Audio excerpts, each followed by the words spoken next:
Well, I spoke with Lauren this morning, and she's going okay. She's pretty resilient, I've got to say. But that footage was horrific.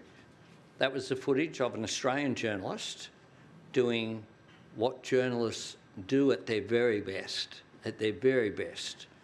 which is to go into an environment that's not comfortable, but where in LA, it is not unreasonable to think that she would not have been targeted with a rubber bullet.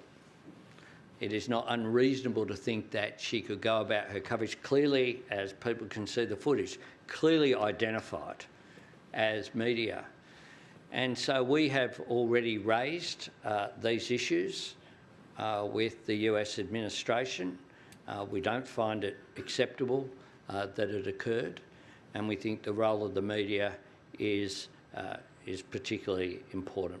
35 and a list that would have a whole AFL side, including a sub. Well, discussions I have with the President are discussions between myself and the President. That's the way I deal with people, diplomatically, appropriately and with respect. So I'll leave the discussions with the President till they occur rather than foreshadow them. Thank you, Prime Minister. So the Productivity Summit you alluded to was clearly identified. And, you know, there was no ambiguity. She wasn't, you know, wearing a trackie. She was wearing a helmet, and something identified her as media. And, you know, it is not acceptable that a journalist, and I say this here at the National Press Club, from time to time, I will have disagreements with journalists. That won't shock you.